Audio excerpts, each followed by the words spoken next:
जी ठीक है। प्लीज। तो मैंने अपने गूगल ड्राइव पे एक फोल्डर बना दिया, ठीक है। और ये जैसे वो फोल्डर है, हर सब्जेक्ट का मैंने फोल्डर बना दिया है। अल तरीक़ुल असरिया बना दिया, नहव बना दिया, सर्फ बना दिया, क़िसासुल नबीन बना दिया, ठीक है। तमाम ठीक। किताबें मैंने इस फोल्डर में डाल दी है, और हर कोर्स की किताब अलग से भी इस फोल्डर में है। उसकी वजह ये, मुझे इस बुक को एडिट करना होता है। ये देखें, ये मैं आपको दिखा देता हूँ एडिट का मतलब क्या है मुझसे। अब ये किताब है, इसके अंदर मुझे बहुत सारे मैंने नोट्स डाले हुए हैं, काफी कुछ एडिट किया हुआ है। अब हो सकता है किसी साथी को बुक चाहिए हो, तो उसको तो ओरिजिनल बुक ही भेजनी होगी।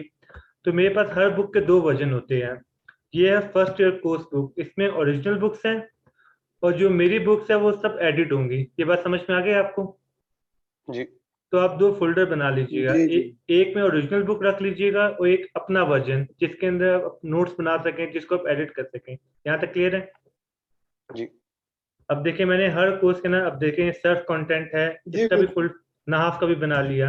अब जितनी भी रेफरेंस बुक्स है, जितना भी कुछ है, मैं सब यहीं पे शेयर करता रहता हूँ। ये एक असाइनमेंट एंड नोट्स का फोल्डर है, कि जितने असाइनमेंट्स और जितने नोट्स हमें व्हाट्सएप में शेयर होते रहते हैं, मैं इसी फोल्डर में डालता रहता हूँ, ठीक है। इसके ठीक है। अलावा भी मैंने क्या काम किया हुआ है, एक ऑडियो का फोल्डर भी बना दिया है। अगर किसी टीचर से मेरी ऑडियो पे कोई डिस्कशन होती है और वो मुझे व्हाट्सएप पे ऑडियो मैसेज भेजते हैं, तो मैं उस फोल्डर में सेव कर लेता हूँ, ताकि बाद में वो ऑडियो सुननी हो तो टेक्निकली आपको लॉजिक समझ में आ गई होगी कि तमाम कंटेंट एक ही जगह अवेलेबल होना चाहिए। समझ गए। जी ठीक ठीक है। तो अगर आपको ये प्रोसीजर समझ में आया, तो आप ये फोल्डर बनाना शुरू कर दीजिएगा, ताकि तमाम चीजें एक जगह पर जमा हो जाए। स्टार्ट करें सर? ठीक है। बिस्मिल्लाह। ठीक है। अब ये जावेद साहब, आपकी क्योंकि पहली क्लास थी, तो आपको ये बता देते हैं तकरीबन 6 कोर्सेज हैं, ठीक है। जी जी। हर कोर्स का मैं आपको ऑब्जेक्टिव भी बताता रहूंगा कि किस कोर्स का क्या ऑब्जेक्टिव है, और क्यों पढ़ना है, और किस चीज में फोकस करना है। ये हमारा पहला कोर्स है, तरीक़ुल असरिया, ये इसकी किताब है। ये बेसिकली जब भी हम इंग्लिश लैंग्वेज का कोई कोर्स करते हैं, कुछ तो हमें बेसिक कन्वर्सेशन सिखाई जाती है ना, कि आपको बेसिक कन्वर्सेशन आनी चाहिए। तो ये पूरी अरबी में किताब है, और टीचर के साथ ही हम पढ़ सकते हैं, टीचर के बिना पढ़ा नहीं जा सकता इसको। यहाँ तक बात समझ में आती है आपको? जी बिल्कुल। ये मैं बस आपको इंट्रोडक्शन दे रहा हूँ, बाद में हम एक एक किताब को डिस्कस करते हैं, जितना अभी तक हम पढ़ चुके हैं, ठीक है। तो ये बेसिक कन्वर्सेशन से रिलेटेड है। आगे चलते हैं। दूसरी है नहाव, और तीसरी है सर्फ। अब एक कोर्स है जिसे हम कहेंगे अरबिक ग्रामर, उसमें ये दोनों चीजें कवर हो जाएगी, राइट। बिल्कुल। अब ठीक है। अरब वालों ने क्या किया है, ग्रामर को 2 हिस्सों में डिवाइड कर दिया है, नहाव में और सर्फ के अंदर। अब क्वेश्चन ये होता है कि नहाव और सर्फ में फर्क क्या आता है, वो मैं आपको एक्सेल के थ्रू एक्सप्लेन कर देता हूँ। कि अच्छा, इंग्लिश के पार्ट ऑफ स्पीच तो आपने पढ़े होंगे। जी नॉर्मली इसमें 8 पढ़ाए जाते हैं, ठीक है। कि जब भी आपको तो हम पढ़ते हैं, नाउन होता है, प्रोनाउन होता है, ये सब आपने पढ़ा होगा। वर्ब होता है, एडवर्ब होता है, ये सारी चीजें। एडजेक्टिव होता है, इंटरजेक्शन होता है, प्रोपोजिशन होता है, ये सारा कुछ आपने पढ़ा होगा, राइट। जी जी। अरबी में 3 है, इसम, फेल, हर्फ। डन हो गया? रिपीट करें। इसम, फेल, फा, आइन, लाम। फेल, और तीसरा है हर्फ, हर्फ। ठीक है। दोबारा से रिपीट करें। अरबी में 3 पार्ट्स होते हैं सेंटेंस के। पहला है इसम, दूसरा है फेल और तीसरा है हर्फ। इसम उर्दू में भी ये इस्तेमाल होता है, आपको पता होगा, कहते हैं इसमें ग्रामिक है, इसम, जी हर्फ और फेल, ठीक है। अब हम नॉर्मली ये जी जी। पढ़ते हैं नाउन क्या है, नाउन इसम है या नहीं, प्रोनाउन इसम है या नहीं। तो नॉर्मली हम, जब हम आउट ऑफ कंट्री पढ़ा रहे होते हैं ना, जिस बंदे को उर्दू नहीं आती, तो उससे तो इसी तरह पढ़ाया जी जाता है कि आपका नाउन भी इसम है, आपका प्रोनाउन भी इसम है, आपका वर्ब फेल है, आपका समझ रहे हैं। लेकिन क्योंकि हम पाकिस्तान में उर्दू अरबी में बहुत ज़्यादा सिमिलैरिटीज है, तो इसे इंग्लिश की बेस पे नहीं पढ़ाया जाता। बस अब आपने समझना ये है, आपने कुरान का जब भी कोई वर्ड देखना है, वो इन तीनों में से एक होगा, इसम, फेल और हर्फ में से। यहाँ तक क्लियर है? जी बिल्कुल। अच्छा, अब हम इसको एक्सप्लेन भी कर देते हैं, इसम, फेल और हर्फ होता क्या है। मैं चाह रहा हूँ कि पहले इसका थोड़ा बहुत इंट्रोडक्शन और जो कोर्सेज का, उसके बाद डिस्कस करते हैं, ठीक है। अब ये पहला वर्ड है इसम, इसकी डिस्कशन होगी हमारी नहव के अंदर। यहाँ तक क्लियर है? अच्छा, इसम कवर होगा नहाब में। जी। और फेल कवर होगा सर्फ में। ठीक है। रिपीट करें। हमारे अरबी के सेंटेंस के 3 पार्ट्स होते हैं, पहला है इसम है, दूसरा फेल और तीसरा हर्फ। जी। ये जितने भी हमारे सेंटेंसेस होंगे अरबिक के, ये इसमें ये तीनों मौजूद होंगे। और इसमें इसम के बारे में तफसीलात जानने के लिए हमें नहाव की जो किताब है वो हमें पढ़ाई जाएगी, जी। और फेल के बारे में जो तफसीलात हैं हमें वो सर्फ में मिलेंगी। ठीक है, हर्फ दोनों में होंगे। हर्फ प्रोपोजिशन है, जैसे इंग्लिश में होता है ना इज एम वगैरह, तो ये सेंटेंस को पूरा करने के लिए हमें इसकी जरूरत होती है, तो ये हमें इसम, ये हमें नहाव और सर्फ दोनों में मिल जाएंगे। डन। डन है। ठीक है, अब इंग्लिश में एक होता है अल्फाबेट। ठीक है, अल्फाबेट मिलके क्या बनते हैं? वर्ड। ठीक है, वर्ड्स। वर्ड्स मिलके क्या बनते हैं? सेंटेंस। जी। ठीक है, अल्फाबेट मिलके क्या बनता है? वर्ड। वर्ड्स। वर्ड मिलके क्या बनता है? सेंटेंस। राइट। सेंटेंसेस। अरबी में हो जाता है हरूफ। ये अलिफ बा ता, ये क्या हो गया? हरूफ। डन। ठीक है। वर्ड को बोल देंगे कलमा। ठीक है, वर्ड को कहेंगे ठीक है। और सेंटेंस को बोल देंगे कलाम। टेंस को बोलेंगे कलाम। डन। ठीक है, अब एक वर्ड यूज करते हैं गुड। अब बताएं, ये हर्फ है, सॉरी ये अल्फाबेट है, वर्ड है, सेंटेंस है? ये वर्ड है। अब आपको इंग्लिश आती है तो आपको पता है ये वर्ड है। ठीक है, अब मैं आपसे कहता ए, ये अल्फाबेट है, वर्ड है, क्या है ये?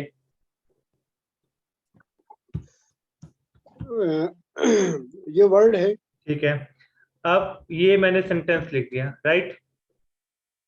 जी।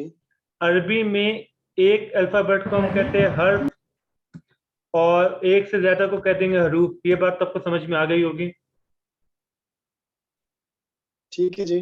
ठीक है, अब मैं एक वर्ड लिखता हूँ। अच्छा, इंग्लिश में ही लिख रहा हूँ, है तो अरबी। चलिए मैं अल्लाह लिख देता हूँ। ठीक है, तो अल्लाह क्या हुआ? अल्लाह वर्ड होगा। ठीक है, अब मैं कहूँ अल्लाह एक है, ये क्या हो गया? ये सेंटेंस हो जाएगा, कलाम हो जाएगा। अरबी में परफेक्ट हो गया। अब ये सारी टर्मिनोलॉजीज हम इसलिए पढ़ रहे हैं क्योंकि आगे ये यूज होगी। हम पढ़ेंगे कि ये कलाम की बहस करता है, ये कलमे की बहस करता है, ये बात समझ रहे हैं? तो जब भी मैं जी जी। कलमा कहूंगा तो आप समझ जाएंगे मैं किसकी बात कर रहा हूँ? वर्ड की। वर्ड की। और जब भी मैं कलाम का वर्ड यूज करूंगा तो सेंटेंस की। यहाँ तक क्लियर हो गया? जी जी। अच्छा, एक वर्ड होता है जिसे हम कहते हैं हरकत। रिपीट करें। एक वर्ड ऐसा होता है नहीं जिसे नहीं, हम एक कहते हैं। हरकत का वर्ड आपने सुना होगा। आपने सुना होगा जेर जबर पेश, सुना हुआ है ना? जी जी। जी जी। इन्हें कहते हैं हरकत। क्या कहते हैं? जेर जबर और पेश को हरकत। हरकत कहते हैं। ठीक है, जेर एक हरकत है, जबर एक हरकत है, पेश एक हरकत है। राइट। जी। अच्छा, अरबी में इनके डिफरेंट नाम होते हैं। कसरा कहते हैं, इसे पता कहते हैं, जुम्मा कहते हैं। फिलहाल हम वो डिस्कस नहीं कर रहे हैं, बस टेक्निकली आपको ये समझाना था, ये जेर जबर पेश हरकत हो गई। राइट। जी अच्छा, आपको पता है दो पेश को, दो जबर को, दो जेर को तनवीन कहा जाता है? जी। वो भी हरकत ही हो गई। लिखने की जरूरत है? मैं तनवीन कह लिख रहा देता हूँ। हूँ। ठीक है, चलें, ठीक है। तो हरकत की लॉजिक भी आपको समझ में आ गई। राइट। अब इसमें ठीक है एक जी। पॉइंट आपको समझाता हूँ। अब देखें, ये फा आला लिखा हुआ आपके सामने। जी लिखा हुआ है। फा के ऊपर क्या हरकत है? जबर। आइन के ऊपर? जबर। और लाम के ऊपर? जबर। ये जो आखिरी हर्फ है ये लाम है ना? जी लाम है। आखिरी हर्फ की हरकत को हम एराब कह देंगे।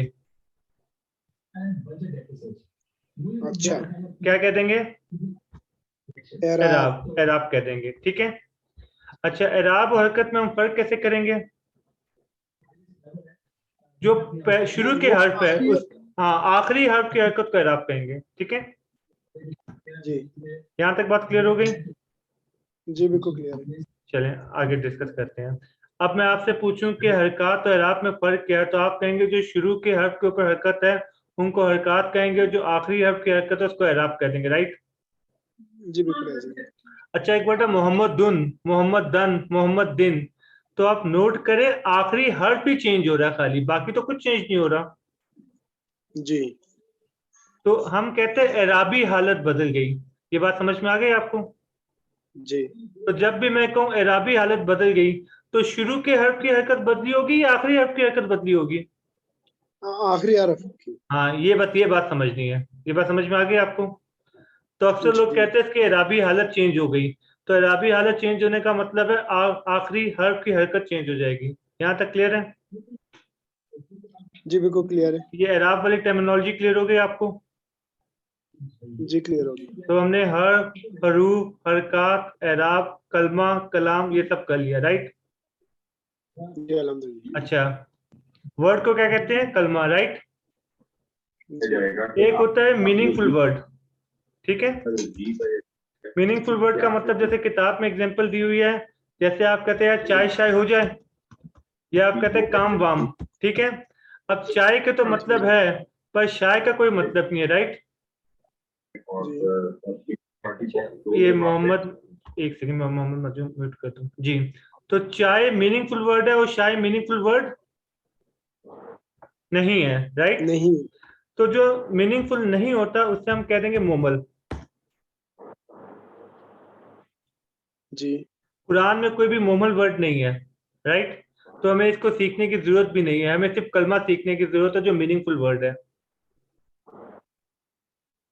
कुरान में कोई भी वर्ड नहीं। कुरान में कोई भी मुहमल वर्ड नहीं है, सारे मीनिंगफुल वर्ड है। ठीक है जी। यहाँ तक क्लियर हो गया? जी बिल्कुल क्लियर हो तो गया। हम कलमा, कलाम, हरकत इन सब का इंट्रोडक्शन कर चुके, राइट? जी अल्हम्दुलिल्लाह। चलिए अब डिस्कस चलते हैं आगे। अब तीन चीजें इन सबको मैं मिटा रहा हूँ, ठीक है? अब पहला वर्ड क्या था? तीन पार्ट ऑफ स्पीच है। पहला क्या था? रिपीट करें, इसम, राइट? इसम था ना? जी जी इसम का था। अब इसम की डेफिनेशन कर लेते हैं। खाना, इसम मतलब एक ऐसा वर्ड जिसके कोई ना कोई मीनिंग हो। मीन, खाना हो गया, पीना हो गया, चलना हो गया, मानना हो गया, लेकिन इससे वक्त का पता ना चल रहा हो। मतलब वक्त का पता चलने का मतलब ये होता है मैं ये ना पता हो कि प्रेजेंट टेंस है, पास्ट टेंस है, फ्यूचर टेंस है। ये बात ठीक है। समझ में? जैसे आप कहते हैं समझना, ठीक है? उड़ना, ये तमाम इसम है। यहां तक बात क्लियर हो गई? जी क्लियर है। किसी का नाम हो गया, ये भी इसम है। खूबसूरत है, ये भी इसम है। तारीफ का वर्ड, तकरीबन जितने भी वर्ड है इन तमाम चीजों को अपने इसम कह दिया। यहां तक क्लियर है? जी बिल्कुल क्लियर है। ठीक है। फेल क्या होगा? नॉर्मली लोग कहते हैं फेल का मतलब है वर्ब, मतलब कोई एक्शन, कोई काम किया जाए। नॉर्मली किताबों में पढ़ाया जाता है फेल और वर्ब एक ही चीज है, लेकिन इसमें फर्क है। अरबी में जो फेल है ना, ये ऐसा एक्शन है जिसमें वक्त का पता चल जाए। इंग्लिश में ये कंडीशन नहीं है। ये बात समझ रहे हैं? जी अरबी में फेल होता है, आप मीनिंगफुल वर्ड हो लेकिन आपको वक्त का भी अंदाजा हो जाए कि पास्ट टेंस की बात हो रही है, प्रेजेंट टेंस की बात हो रही है, फ्यूचर टेंस की बात हो रही है, किसकी बात हो रही है, ऐसा काम। जैसे मैं कहूँ वो चला ठीक है। गया था, चला जाएगा, वो खेल रहा था, वो खेलेगा। ये बात समझ रहे हैं? इसमें आपको वक्त का जी अंदाजा हो गया कि बात की बात है या आगे की बात है। डन? डन। फेल समझ में आ गया? जी आ गया। तीसरा हर प्रोपोजिशन में, कहते हैं उर्दू में होता है में, को, से, जिसका अपना कोई मतलब नहीं है जब तक वो किसी के साथ मिले नहीं। जैसे मैं बोलूं घर हेल्पिंग। में, अब जैसे हेल्पिंग वर्ड कह दें, ठीक है? Helping proposition, verb. प्रोपोजिशन कह दें आप। जैसे मैं कहूं घर में, तो घर इसम है। घर को बे, घर मतलब होम, घर में, तो घर इसम है। जी और में क्या है? हर्फ है। ये बात समझ में आ गई? तो जब तक मैंने जी इसके जी साथ इसम नहीं जोड़ा, आप इसका मतलब नहीं समझ सके थे, राइट? बिल्कुल ऐसे ही है। तो मैंने कह दिया घर में, तो फिर हमें इसका मतलब समझ में आया। डन? डन। अब जैसे से का वर्ड है, मैं कहूँ घर से, मतलब घर से ले लो, तो से को जब तक मैं घर के साथ नहीं जोड़ूंगा समझ में नहीं आएगा, राइट? बिल्कुल ऐसे ही है जी। तो हर मतलब ऐसा वर्ड जो जब तक इसम या फेल से ना मिले उसका मतलब समझ में नहीं आए, उसका अपना कोई मतलब नहीं होता। ठीक है। अरबी में मिन होता है, फी होता है, पूरा मतलब बहुत सारे है, बा होता है, इला होता है, हत्ता होता है। ठीक है, बहुत सारे हर्फ है। जब तक मिलेंगे नहीं में मतलब समझ भी नहीं आएगा। क्लियर हो गया? बिल्कुल जी clear। अब देखने में तो आसानी लग रही है कि सिर्फ 3 ही चीजें हैं, इसम, फेल और हर्फ। हर्फ। अब क्योंकि आपकी पहली क्लास है तो आप रिपीट कर लें। अगर आपने रिपीट कर लिया, आपको समझ में आ गया, तो समझिए सबको समझ में आ गया। इसम क्या होगा? ऐसा लफ्ज जिसका कोई ना कोई मतलब हो मगर वक्त का पता ना चल रहा हो। वक्त का पता नहीं चल रहा हो। अच्छा, अभी रुक जाए। अब इंसानों के नाम क्या होंगे? ये भी इसम होंगे। शहरों के नाम क्या होंगे? वो भी इसम होंगे। ठीक है। अगर मैं कहूँ खूबसूरत है, बदसूरत है, जालिम है, ये सब क्या है? वो भी इसम होंगे। इसम है। परफेक्ट, समझ गए आप। फेल बताएं। फेल ऐसा एक्शन जिसमें वक्त का पता चल जाए वक्त का पता चले, कि ये एक्शन भी हो, एक्शन पास्ट। भी होना चाहिए। ठीक है, परफेक्ट है। ये ऐसा एक्शन जिसमें वक्त का पता पास्ट में ठीक, है, प्रेजेंट प्रेजेंट में या में। फ्यूचर में। ठीक है, और हर्फ क्या है? हर्फ ऐसा है जो इसम और फेल से ना मिले, इसका अपना कोई मतलब नहीं होता जब तक ये इसम और फेल से जब नहीं तक मिले। इसमें फेल से ना मिले। परफेक्ट हो गया। ठीक है। अब इंग्लिश में होता है पास्ट, प्रेजेंट, फ्यूचर, यही है ना? जी उर्दू में है, सॉरी अरबी में है माजी, मजारे। ठीक है। ये दोनों को कवर करेगा। ये जो प्रेजेंट में, प्रेजेंट और फ्यूचर दोनों को कौन कवर करेगा? हर्फ। मजारे। नहीं नहीं, इंग्लिश में ना 3 टाइम्स है ना, पास्ट, प्रेजेंट, फ्यूचर, राइट? जी जी जी। अरबी में 2 होते हैं। पास्ट को माजी कहते हैं, ठीक है। और प्रेजेंट और फ्यूचर के लिए एक ही वर्ड यूज होगा, मजारे का। अच्छा, डन। ये एक नई चीज थी।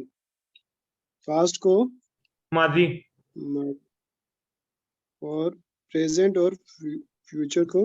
मजारे।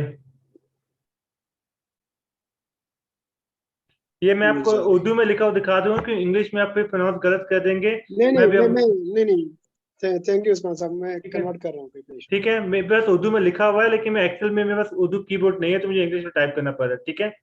तो नहीं माजी नहीं, और मजारे। आई कैन अंडरस्टैंड, ठीक कोई है, नहीं। यहाँ तक क्लियर होगी लॉजिक?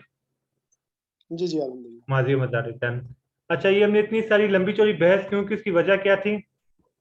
उसकी वजह ये थी कि हम डिस्कस करते हैं नहाफ और सर्फ में किस चीज को डिस्कस करना है। तो नहाफ में इसम की बहस थी और सर्फ में फेल की बहस थी। डन। फेल की बेस। अभी इसम होता क्या है, ये सब कुछ हम पढ़ते हैं जब हम नाव स्टार्ट करेंगे, और फेल को भी पढ़ेंगे जब हम सर्फ स्टार्ट करेंगे। फिलहाल तो हम कोर्स का इंट्रोडक्शन ले रहे हैं ना। जी जी ठीक है। चौथी किताब का नाम क्या है? क़िसासुल नबीन। किस्सा होता है ना जी कैसे कि, सुन रहे तो हैं? जी इसमें बेसिकली किस्से की समझने जमा है, ये भी पूरी अरबी में है। इसका भी मेन पर्पस अरबी ग्रामर स्ट्रॉन्ग करना ही है। लेकिन इसका एक बेनिफिट ये है, अंबिया की लाइफ के किस्से भी बता दिए गए हैं और अरबी की प्रैक्टिस भी हो जाएगी। ठीक है। ये अरबी अच्छी करने के लिए इसलिए बहुत अच्छा है कि जब ये पढ़ाई जाएगी ना, जैसे दिखाता हूँ आपको, मैंने तो खैर नोट्स बनाए हुए हैं। अब जैसे मैंने आगे पूरी ट्रांसलेशन लिखी हुई है, तो आप अपने टीचर से पूछ सकते हैं, बताएं ये काना क्या है, इस समय फेल है, हर्फ है, ये फी क्या है, कोयातिन क्या है, रुजुलन क्या है। ये बात समझ रहे हैं? तो आपकी पूरी अरबी की जी प्रैक्टिस जी यहाँ पे होती रहेगी। ठीक है। तो आप हर बेशक। वर्ड के अंदर आप डिस्कस कर सकते हैं कि बताए इसमें से फेल कौन सा है, इसमें से हर्फ कौन सा है, इसमें से इसम कौन सा है। आपको कैसे पता चला ये इसम है, आपको कैसे पता चला ये फेल है? तो आपकी पूरी ग्रामर की प्रैक्टिस भी होती रहेगी। और इसका दूसरा बेनिफिट ये होगा कि आपको अंबिया की लाइफ के किस्सों का भी पता चल जाएगा। यहाँ तक क्लियर है? इंशाल्लाह इंशाल्लाह। ये किताब भी शायद डिस्कस करते हैं। 5वीं किताब क्या है? तजवीद। पांचवी है तजवीद। तजवीद। तजवीद मतलब कुरान को पढ़ना कैसे है, मखारिज, इसका तो आपको अंदाजा होगा। ये तो डिस्कस करने की जरूरत नहीं जी है जी कि कुरान जी को जी पढ़ना कैसे है, अरबी की प्रोनाउंसिएशन कैसे करनी है, मखरज क्या है। मखरज समझते हैं कि जी अल्फाज को कहाँ से अदा करना है, ये सारा कुछ ये तजवीद में हो जाएगा। ठीक है। जी ठीक है। छठी किताब का नाम बताएं। कदूरी। छठी किताब एक छठी है की, तरीकुल असलियत। नहीं, छठी कदूरी है। जी छठी किताब कदूरी। का नाम कदूरी है। ठीक है। मैं दिखा देता हूँ आपको, अरबी में लिखा हुआ कदूरी शरीफ कहते हैं, मुख्तसर कदूरी। ये दिख गया आपको? जी, ये अनवारुल कदूरी के नाम हाँ, से मेरे ये पास है। फिक की किताब है। फिक समझते किसकी? होंगे आप? फिका, फिक जी की जी किताब है। अच्छा, नॉर्मली आपने सुना होगा, आप अक्सर पूछते हैं कि शरई हुक्म क्या है इस बात का, आपने सुना होगा ना? जी अक्सर जी लोग इस सवाल पूछते हैं कि भाई इस काम का शरई हुक्म क्या है। ठीक है, हेलो। ठीक है। अब जी जैसे जी सुन रहा हूँ। कोई आपको सलाम करे तो लोग पूछते हैं सलाम के जवाब देने का शरई हुक्म क्या है। तो बेसिकली ना, जी इसमें होते हैं 11 लेवल। पहला होता है फर्ज, ठीक है, आवाज आ रही है ठीक आपको? है। दूसरा होता है जी वाजिब, आ रही है।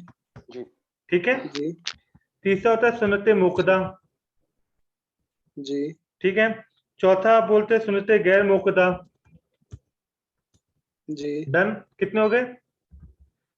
पांचवा होता है 4 मुस्तहब, ठीक है, मुस्तहब। कितने हो गए सर? 5। 5। 1 2 3 4 5। छठा मैं यहाँ पे लिख देता हूँ मुबाह, ठीक है। आगे लिख रहा हूँ, इसकी एक वजह है। रिपीट करें, पहला कौन सा है? पहला फर्ज है, दूसरा वाजिब है, तीसरा सुन्नत मौकदा है, चौथा सुन्नत गैर मौकदा है, ठीक है, पांचवा मुस्तहब है, अब एक चौथा काम नहीं, मुबाह अभी है। बताता हूँ। अब एक सेकंड, सातवां यहाँ लिखूंगा, सातवां, आठवां, नौवां, 10वां, 11वां। अच्छा, इसकी वजह बताता हूँ मैंने इस तरह क्यों लिखा है, इसकी एक लॉजिक है। नमाज पढ़ना फर्ज है नहीं है? फर्ज है। नमाज छोड़ना हराम हो जाएगा। तो ये जी फर्ज और हराम एक ही लेवल की चीजें हो गई। ये बात समझ में आ गई आपको? जी आगे। शराब पीना क्या है? हराम है। तो शराब छोड़ना क्या हो जाएगा? फर्ज हो जाएगा। ये बात समझ में आ गई? जो काम जी करना फर्ज है उसका छोड़ना हराम हो जाएगा, जो काम छोड़ना हराम है उसका करना फर्ज हो फर्ज हो जाएगा। जाएगा। डन होगी? ये बात समझ में आ गई?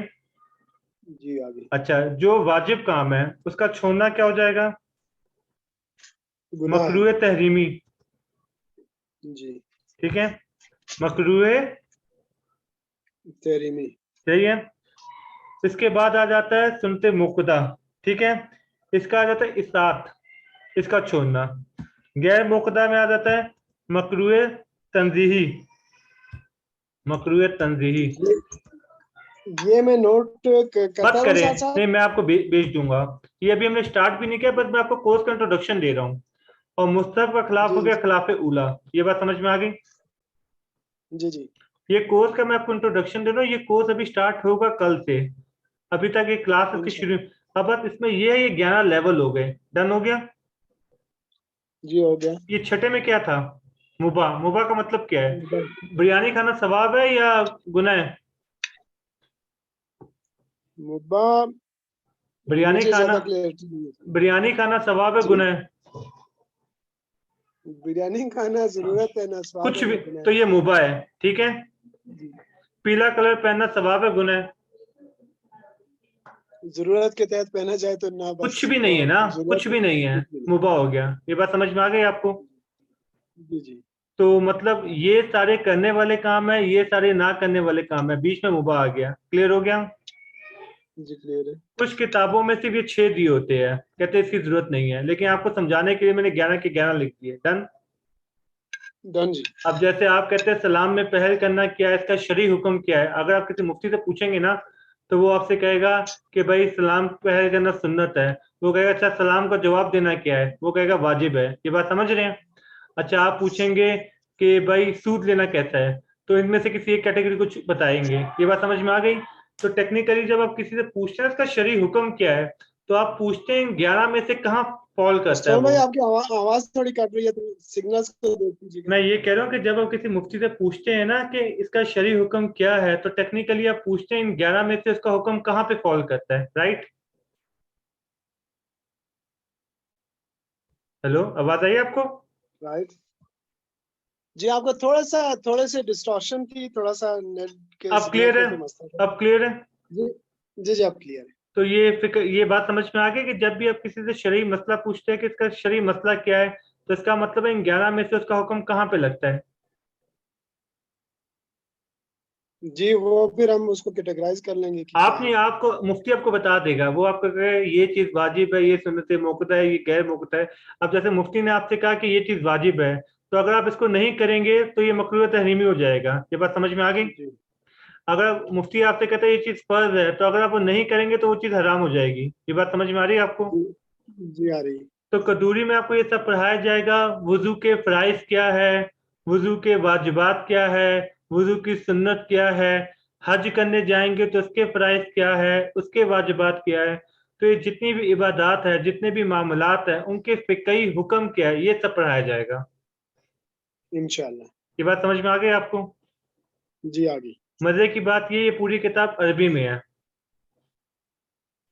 मैंने उसकी गाइड भी ली हुई अच्छा, है। तो वो भी आप बिना टीचर के नहीं पढ़ पाएंगे। इससे आपकी अरबी भी अच्छी होती रहेगी, आपको मसले भी पता चलते रहेंगे, राइट? जी जी, मैंने बस ये मेरी नोमान से बात हुई थी तो उन्होंने मुझे बुक्स की लिस्ट सेंड कर दी थी।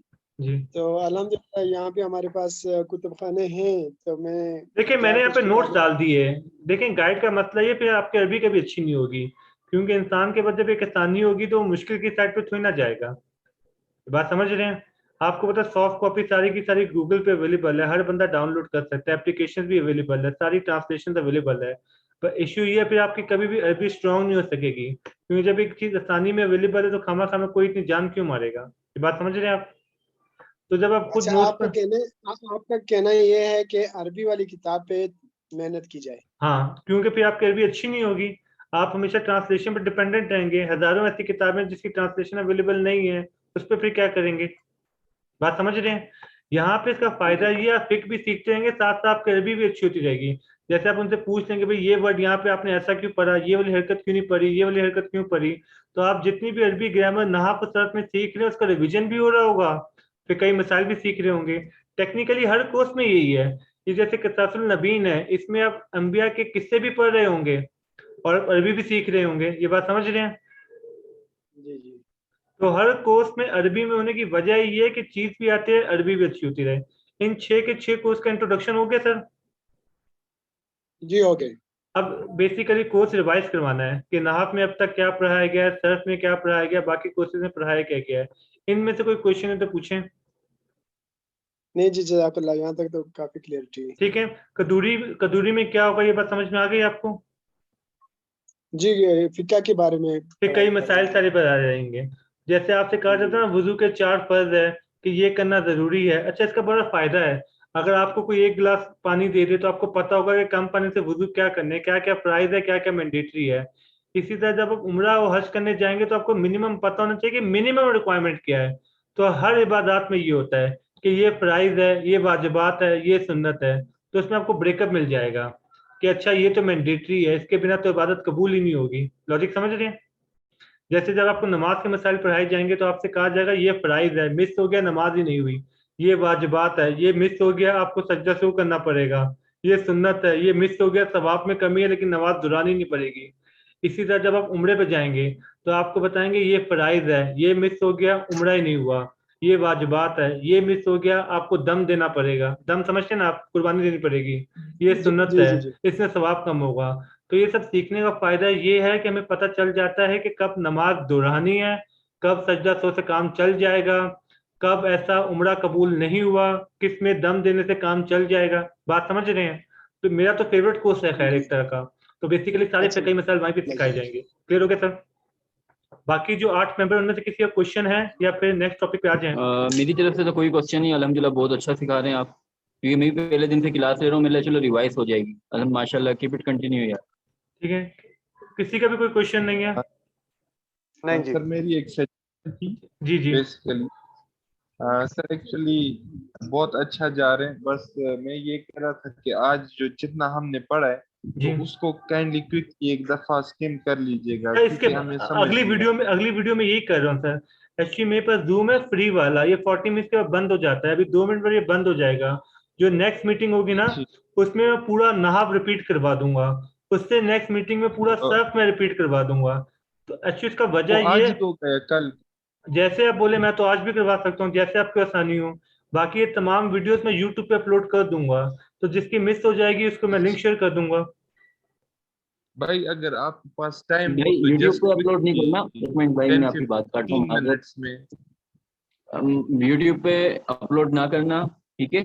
बेहतर ये है कि इसको ना आप ड्राइव में सेव कर लो, या एक ना मेगा ड्राइव पे सेव कर लें, वो बेहतर है। यूट्यूब पे इदारे की तरफ से भी इजाजत नहीं, कोई इशू ना हो आपके लिए नहीं बाद में ना वो मेरी हमारी वजह से। डिस्कशन हुई है कि अदारे के लेक्चर्स यूट्यूब पे शेयर करना मना है, ये तो पर्सनल वीडियोस है ना हमारी, वो मैंने हाँ डिस्कस चलो किया। ठीक है जनाब, हाँ वो क्योंकि देखिए यूट्यूब का बेनिफिट ये है, गूगल ड्राइव में आपको डाउनलोड करना पड़ेगा, आपकी मोबाइल की स्पेस जाया होगी, यूट्यूब में स्पेस जाया नहीं होगी। दूसरी बात कि आप दुनिया में कहीं भी बैठे हुए आप कनेक्ट करके देख सकते हैं, समझ रहे हैं। गूगल ड्राइव का मतलब फिर यही होगा कि पहले आप डाउनलोड करें, फिर आप ये सब इतनी स्पेस जाया करें, ये प्रॉब्लम हो जाती है। ठीक है, अब नेक्स्ट मीटिंग, ये मैं मीटिंग एंड कर रहा हूँ, नेक्स्ट मीटिंग स्टार्ट करते हैं, उसके अंदर मैं नाम रिपीट कर देता हूँ। ठीक है सर? ठीक है, मैं ठीक है। वेट कर रहा मीटिंग हूँ। आईडी और हम वेट पासवर्ड सेम, कर सेम रहेगा। सब कुछ सेम है, सब कुछ सेम है। ठीक है okay, sir, thank you. Thank you. Thank you.